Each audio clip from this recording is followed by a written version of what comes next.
Hey everyone, I just came back from BPcon2022 and there's a lot going on there. There's a ton of people, networking opportunities, a lot of fun, and a lot of learning too. So I want to go over a few things that I learned down there. You know, we can't go through the whole conference, it's a very long video, but I'll hit some keynote stuff and I'll talk about some takeaways I got from the sessions I went to. So David Green was the first keynote speaker. He said something that was really eye-opening to me. He said, your body has to rest and sleep and the economy has to do the same thing too. We can't be running 100% all day, every day, because my body would just break down. So what I took that as is, look, this economy's been going nuts for the last 10, 12 years. We need it to slow down a little bit. That doesn't mean it's gonna drop off a cliff. Like, if I'm tired, I sleep for 6, 8 hours. I don't sleep for a year. So we expect a correction in the market, but it's needed. It's something that's normal, it's cyclical. In fact, on the second day, this keynote speaker was an economist, and she was talking about the market and what's gonna go on and stuff like that too. She sees a soft landing based on the numbers she said. Now I can give you guys the slides if you want and link them down below so you can read everything. A couple of things she's saying that really leads to it is, look, we still have a housing shortage deficit, and because how expensive it is to build right now, we are building at a slower pace. So the deficit should continue.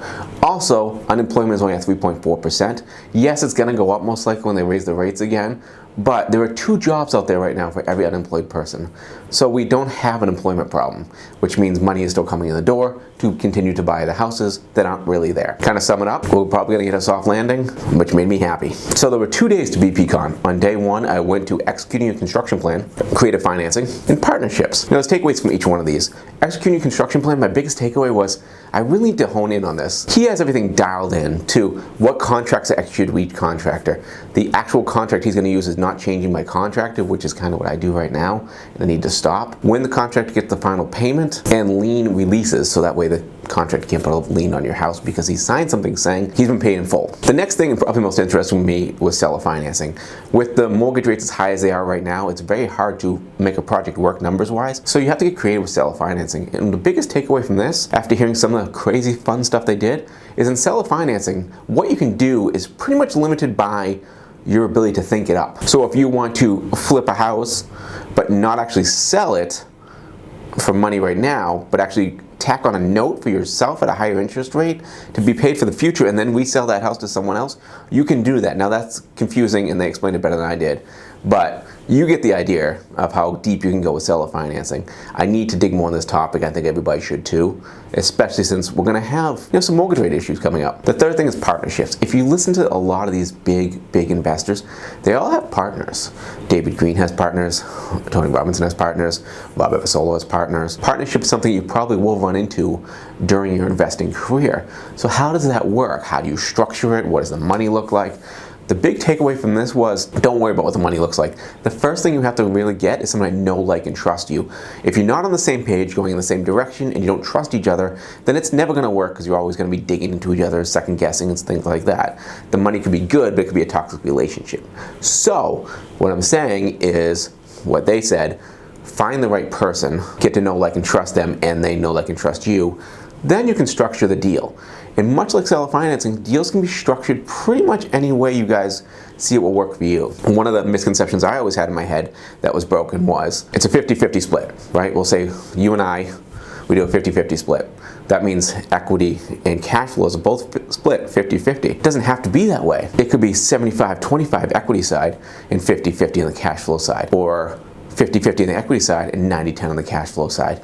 So you can really play with those numbers, and I don't know why that just never broke through my brain, but it did now. All right, day 2. Day 2, I went to medium-term rentals and then content creation. So let's talk medium-term rentals. On medium-term rentals, these are stays 30 days or more in a short-term rental format. There are a little bit of differences to them, and this thing kind of caught my attention because I have a 2-family in Fitchburg that I have to rent out again, so should I medium-term rent it or not? So you got pluses and minuses. A medium-term rental is typically a traveling professional that's going to stay 30 days or more. They usually stay 3 months or more. And you get a higher rate. You don't get a short-term rental rate, but you don't get a long-term rental rate. You get the middle of those 2 things. But you then have to furnish the place. So it could be great. And I'm trying to figure out if I'm going to do this in Fitchburg, but I also have the upfront furnishing costs that I have to put in there to make it work. The people that were actually doing this, they do it in city markets. They typically have 1 bedrooms because it's a traveling professional, normally by themselves or with just 1 spouse, not a huge family. And they're making about double what you would make on a normal long-term rental. in the correct areas. Now, this is not a vacation rental market type of strategy. This is a city market type of strategy. So I really want to look more into this. I actually bought the book on medium-term rentals so I can read it and learn more about it and maybe execute this in the future, because the short-term rental regulations that you see out there right now that are really coming out all over the place, they're not actually catered towards medium term. Because if you look at the short-term rental regulations, they talk about things renting for 30 days or less. If these are rented for 30 days or more, all those regulations do not count. So that was kind of like, I should look into that. So last session I went to was content creation. I'm creating content right now, so of course that was something that was interesting to me. Some of the tidbits from content creation was, one, you don't need a fancy setup. I got a Canon in front of me right now, which is a couple years old. I do use Rode mics because mics are useful, and I have 2 lights here, and behind me the lights are just these $10 lights. So I don't have a fancy setup, but they said, you know what? You want to get started, don't worry about fancy setups, don't worry about my not so fancy setup.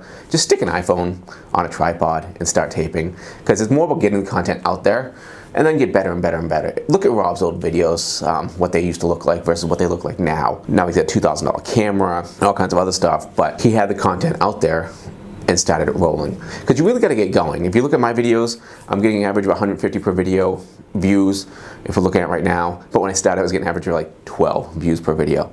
So it's starting to move up. It's starting to move up. And I'm getting a subscriber or 2 per video, where before I was getting a subscriber or 2 per couple months. The other thing they talk about is having content in multiple different places. So they talked about, like, example, a podcast. I don't do a podcast right now because I don't got a podcast partner. If I found one and you want to do a podcast together, let me know. That podcast should also have a place for people to talk. So if you have a podcast, you should have a Facebook community. So that way you have the community together. YouTube. So I have YouTube content out there, but I also put it on Facebook. You see me on Instagram and several other things. So that way it's more inclusive and drives it back to the channel. So that's what I learned from BPcon 2022. It was a great time. If you've never been, I suggest you go down there and check it out. You get some good networking, a little bit of fun times, and you get to meet a lot of people that are going to teach you a lot of things. See y'all later.